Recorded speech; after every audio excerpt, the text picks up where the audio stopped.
की जय। पूजा के योग बुजुर्गों, नौजवान साथियों, माताएं, बहनों, आज कई दिनों के बाद आप सबके हनुमान जी बाबा के दरबार में दर्शन करने का मौका मिला। मैं तो 5 साल पहले भी आया था, लेकिन 5 साल पहले बाबा ने मेरी अरदास नहीं सुनी। अब की बार उन्हें बाबा हनुमान जी महाराज के दरबार में शीश नवा के बाबा से अरदास करता हूं कि महाराज आप के आशीर्वाद से मुझे राजस्थान की सबसे बड़ी पंचायत में भेजने की कृपा करना। हमारे बुजुर्गों का आशीर्वाद और आपका मेरे ऊपर बना रहे, यही कामना करता हूं। बुजुर्गों, नौजवान साथियों, जिस तरह से हम भगवान के दरबार में इलाके की सुख शांति मांगते हैं, सुख शांति के साथ साथ रोजाना आपके बीच में आ रहा हूं।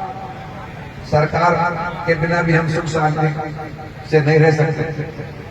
सरकार के बिना किसी तरह से भी हम कोई सुख प्राप्त नहीं कर सकते, और वो सरकार बनाते हो आपके वोट से। आज सरकार के बिना इतने बुरे हालात हैं कि रोजाना फोन आते हैं, कहीं बीपी जली पड़ी है, कहीं कोई काम है, कहीं कोई काम है। इतनी भारी कमी हमारे क्षेत्र में, इसकी पूर्ति कौन करेगा?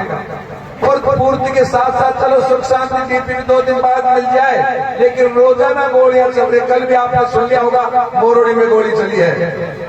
20 दिन से लगातार गोली चल रही है, मर रहे हैं, मर्डर हो रहा है। आप गंभीरता से सोचो कि रखवाली कौन करेगा, कौन सुरक्षा करेगा? प्रशासन कहां बांध सुनकर चला गया? कितनी बुरी हालात हमारे सामने है।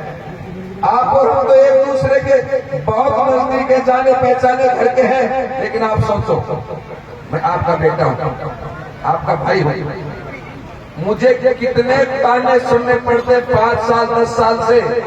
यदि कोई कमजोर मन का थोड़ा सा भी होता तो अब तक मर गया होता, अब तक तो जल जला के राख बन गई होती। इतनी बुरी हालात में जी रहा हूं। क्यों जी रहा हूं?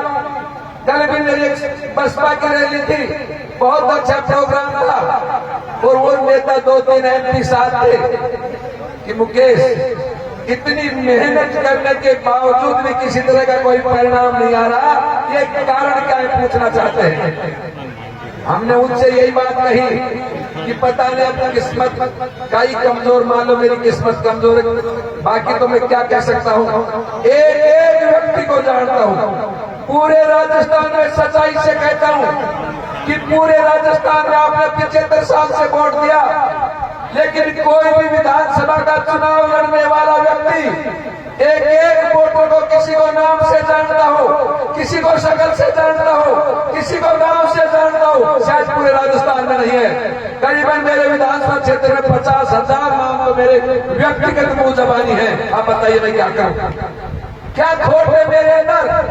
कम से कम आप मुझे बता तो दो कि मैंने इस करोड़ की जन्म में कोई बुरा किया है, या कोई पिछले जन्म में मैंने बुरा किया है? मैंने क्या बुरा किया, कम से कम मुझे बता तो दो। और आपने भी क्या बुरा किया है जो एक अच्छे व्यक्ति को या अपने घर के व्यक्ति को ना जिता करके बाहर के व्यक्ति को वोट देने का काम करते हो? आपने भी क्या बुरा किया? आपसे भी करना चाहता हूँ। जितना दोष मेरी किस्मत को दे रहा हूँ या मेरे कर्म को दे रहा हूँ, आपका क्या कर्म है? आप तो वोट दे रहे हो, आपके तो लोग जीत रहे, कोई हार रहे। आप तो सुख से शांत से जी सकते हो, लेकिन वो भी नहीं कर पा रहे। मेरी आपसे अपील है, ये राज लड़ता है वोट से, आपकी बार मौका मत चूक जाना। मैं हनुमान जी बाबा के दरबार में खड़ा होकर के कह रहा हूँ कि कोई भी मेरे से गलती हुई हो, मैं सुन कोई भी गलती यदि मेरे से हुई हो तो पुनः हाथ जोड़ करके निवेदन करता हूं, माफ करना। इस गलती को 4 महीने माफ कर दो आप, 4 महीने, और इस हाथी पर बसपा के निशान पर वोट लगा करके राजस्थान की सबसे बड़ी पंचायत भेजना, और फिर तक मुझे जिता करके यहाँ आऊं, फिर जूती लेकर के मेरे सिर में मारना। कि तूने सबसे बड़ी पंचायत में वोट देकर के भेजा है और तूने इस इलाके का ये काम नहीं किया। इलाके में गुंडागर्दी हो रही है, इलाके में बहन बेटियों की इज्जत लुट रही है, इलाके में रोजगार का साधन नहीं हुआ, फिर मुझे मार लेना। तब मुझे मारोगे तो आपकी इज्जत बनेगी कि ताकतवर व्यक्ति को मार रहे हो। लेकिन आज मुझे मार रहे हो कि मिट्टी को मार रहे हो। मैं हूं क्या हूं? मुझे कम से कम बता दो। न कोई मेरा बाप दादा राज में रहा, न कोई मैं हूं। मैं तो कहा तक जीत भी नहीं देखी, पंच भी नहीं बना हूं। फिर मैंने बुरा क्या कर दिया? बुरा ये कर दिया कि मैं गरीबी में पैदा हुआ हूं और मैं चुनाव लड़ रहा हूं, ये बुरा कर दिया। यदि मान लीजिए मैं चुनाव नहीं लड़ता तो मैं तो आप मेरे कोई बुराई करते और मैं आपके बीच में आता। यही तो गलत काम किया, चुनाव लड़ रहा हूं। अब चुनाव इस वजह से लड़ रहा हूं, इसमें ज्यादा तरफ बिना राजनीति हम जी नहीं सकते। अब लेकिन अंतर आ गया। अब रोजाना कहते हैं पैसे कहां से आएंगे, वो पूंजीपति लोग हैं। मैं आपसे कहना चाहता हूं, रोजाना उदाहरण दे रहा हूं, रोजाना कह रहा हूं, इस राजनीति को पैसे से मत जोड़ना। ये राजनीति सेवा है। राजनीति में जो व्यक्ति सेवा कर सकता है वो पैसा सेवा नहीं करेगा। पैसा चल करके किसी को पानी नहीं पिला सकता। कोई यदि विकलांग व्यक्ति है और उसके पैर कट गए और उसके घर में पैसा नाप शनाप रखा है और घर में बेटा नहीं है, पोता नहीं है, तो क्या वो पैसा पानी पिला देगा? क्या बताइए? पैसा पानी नहीं पिला सकता, फिर भी कोई ना कोई व्यक्ति आकर के उसको पानी पिलाएगा। तब पता है पैसा पानी नहीं पिला सकता तो पानी व्यक्ति पिलाएगा, तो फिर मैं भी तो व्यक्ति हूं। मैं आपसे, कोई दूसरा व्यक्ति मेरे से ज्यादा आपकी सेवा कर सकता है क्या? दूसरा व्यक्ति मेरे से ज्यादा कोई क्षेत्र को जानता है क्या? एक एक व्यक्ति को जानता हूं, एक एक गांव को जानता हूं। कहाँ क्या कमी आपको कहने की क्या जरूरत है? लेकिन